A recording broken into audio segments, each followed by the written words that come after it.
Olá pessoal, a partir de agora nós vamos mostrar uma série de vídeos que tem como objetivo mostrar brevemente como os casos da língua russa são utilizados.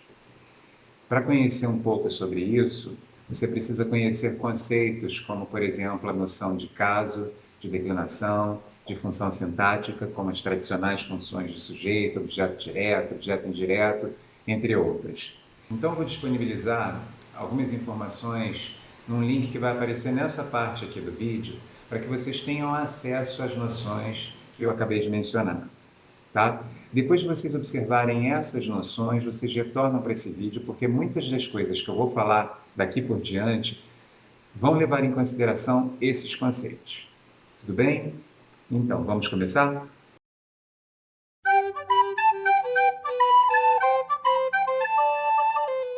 Então, o primeiro caso sobre o qual eu vou falar é o caso nominativo.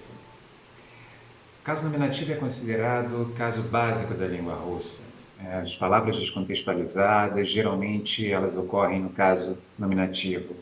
Se a gente for observar, por exemplo, o dicionário, todas as palavras que estão lá, que sejam substantivos, adjetivos, pronomes, numerais, são palavras no caso nominativo.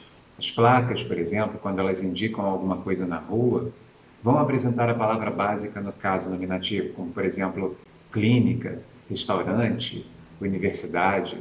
Quando as palavras estão contextualizadas em russo, ou seja, quando elas estão dentro de uma oração, elas se manifestam no caso nominativo quando elas expressam as funções sintáticas de vocativo, sujeito e predicativo do sujeito. Eu vou falar brevemente sobre cada uma delas, apresentando alguns exemplos, tá bom?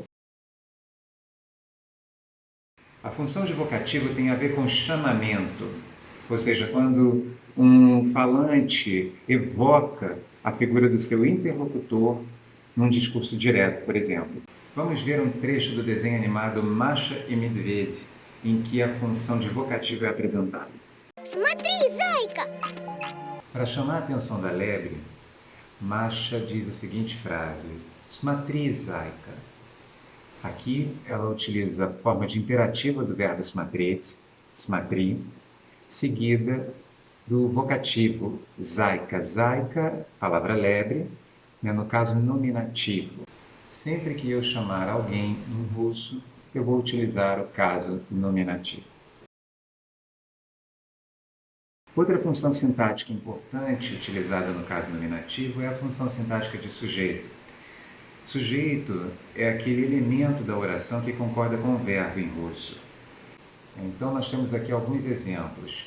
Por exemplo, em "Мы хорошо поем", "мы" pode ser identificado como o sujeito da oração, porque concorda com o verbo петь na primeira pessoa do plural, поем. E por isso, "мы" estará no caso nominativo. Outro exemplo interessante é o exemplo "Сейчас мой отец отдыхает". No caso dessa oração, nós temos inicialmente uma circunstância de tempo, сейчас, agora, seguido do grupo nominal mой отец, que concorda com o verbo отдыхать na terceira pessoa do singular. Nesse sentido, mой отец é o sujeito da oração e, portanto, deve estar no caso nominativo. Para finalizar, nós temos a função sintática de predicativo do sujeito. A função sintática de predicativo do sujeito ocorre em construções de predicado nominal, que em russo, no tempo presente, não vão fazer uso de verbo, mas no tempo passado e no tempo futuro utilizarão o verbo быть, ser ou estar em português. Vamos ver alguns exemplos? Inicialmente, nós temos o exemplo "Мой врач очень хороший". Aqui nós podemos perceber uma construção de predicado nominal em que nós temos como predicativo a palavra хороший, que se relaciona com o sujeito "мой врач", atribuindo a ele uma qualidade, uma propriedade. Nesse caso, a propriedade de ser bom. No caso, muito bom, porque nós temos o advérbio de intensidade ótimo. Outro exemplo que nós temos é "Nagruski были маленькие". Outra construção de predicado nominal, dessa vez com o verbo no passado, o verbo быть na forma были. né? Nós temos aqui inicialmente nagroski, um substantivo plural, cargas, seguido do verbo ser, no tempo passado, byli, mais o predicativo do sujeito, немаленькие, né? Não pequeno, ou grande, ou pesado.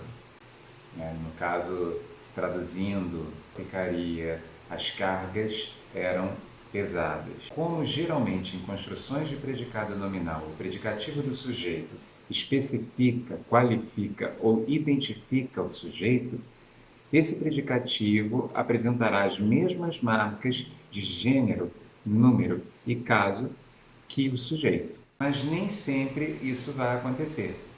Em construções do tipo apresentativo, quando eu aponto para algum lugar e identifico o lugar que eu estou apontando, ou se eu aponto para uma pessoa e identifico a pessoa para a qual eu estou apontando, por exemplo, se eu quero apresentar a um amigo alguém, eu vou utilizar o pronome demonstrativo eta na forma neutra e vou apresentar o predicativo do sujeito em uma forma original, que pode ser masculino, feminino e neutro. A única concordância que vai haver entre o pronome eta e o predicativo do sujeito é a concordância de caso nominativo.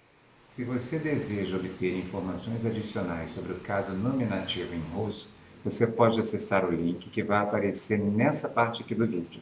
Espero que vocês tenham gostado do vídeo e das informações que eu apresentei sobre o caso nominativo. No próximo vídeo eu vou falar sobre o caso acusativo e quais são as suas principais funções. Até lá!